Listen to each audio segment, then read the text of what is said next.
નમસ્કાર, હું છું મહેંદી અને તમે જોઈ રહ્યા છો ન્યૂ ભારત ન્યૂઝ. મહેસાણા કમલમ ખાતે દેશભક્તિના માહોલ વચ્ચે 15મી ઓગસ્ટની ભવ્ય ઉજવણી કરવામાં આવી. તિરંગાની શાન સાથે યોજાયેલો આ કાર્યક્રમમાં ભાજપના આગેવાનો અને કર્મચારીઓમાં ખાસ ઉત્સાહ જોવા મળ્યો.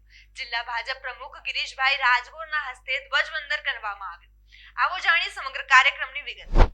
આજે આ દેશના મહાન સ્વતંત્ર સેનાનીઓને સમગ્ર દેશ નતમસ્તક નમન કરે. સાથે સાથે હું પણ આઝાદીના તમામ લડવૈયાઓ જેમણે પોતાના પ્રાણોનું બલિદાન આપ્યું છે તેવા અને આપણા જ ગુજરાતી આપણા રાષ્ટ્રપિતા બાપુ સહિત તમામ સ્વતંત્ર સેનાનીઓને હું શ્રદ્ધાપૂર્વક નમન કરું છું.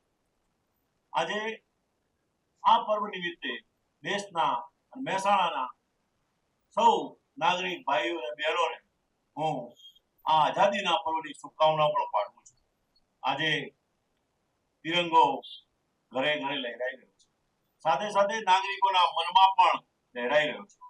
દેશ ત્યારે જ મહાન બને છે જ્યારે મહાન સપના જોવે, મોટા સપના જોવે, સપના જોવી અને સંકલ્પોને સાકાર કરવા માટે સામર્થ્યના બળ પર આગળ વધવાનું ધ્યેય નક્કી કરે ત્યારે દેશ મહાન બને છે. 1947માં મેળવેલી આઝાદી, પ્રધાનમંત્રી શ્રી મોદી સાહેબે કહ્યું છે કે 2047માં આ આઝાદીના 100 વર્ષ પૂરા થાય ત્યારે વિકસિત ભારત બનાવવાની નેમ સાથે આ દેશ આગળ વધી રહ્યો છે. સમગ્ર દેશ આ સાથે જોડાઈ રહ્યો છે.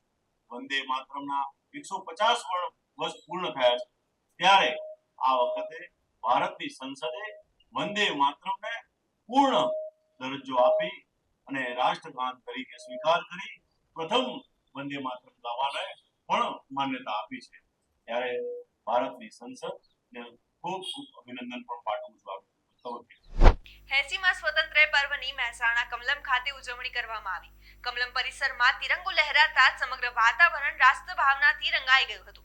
કાર્યક્રમમાં મહેસાણા જિલ્લા ભાજપ પ્રમુખ ગિરીશભાઈ રાજગોર સહિત ભાજપના આગેવાનો અને કાર્યકરો મોટી સંખ્યામાં ઉપસ્થિત રહ્યા હતા. જિલ્લા ભાજપ પ્રમુખ ગિરીશભાઈ રાજગોરના હસ્તે ધ્વજવંદન કરવામાં આવ્યું હતું. આ પ્રસંગે રાજ્યસભા સાંસદ મયંકભાઈ નાયક, મહેસાણા મહાનગરપાલિકાના મેયર સોનલબેન ઓઝા સહિત અનેક આગેવાનો અને કાર્યકરો હાજર રહ્યા હતા.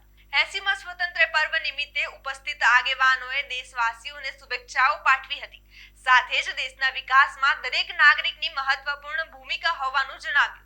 તિરંગાની આન બાન શાન સાથે યોજાયેલા આ કાર્યક્રમમાં રાષ્ટ્ર પ્રથમના સંકલ્પ સાથે નવા ભારતના નિર્માણનો સંદેશ આપવામાં આવ્યો. આમ મહેસાણા કમલમ ખાતે દેશભક્તિ અને રાષ્ટ્રભાવનાના માહોલ વચ્ચે સ્વતંત્ર પર્વની ઉજવણી કરવામાં આવી. આવા જ વધુ સમાચાર માટે જોડાયેલા રહો ન્યૂ ભારત ન્યૂઝ સાથે. નમસ્કાર.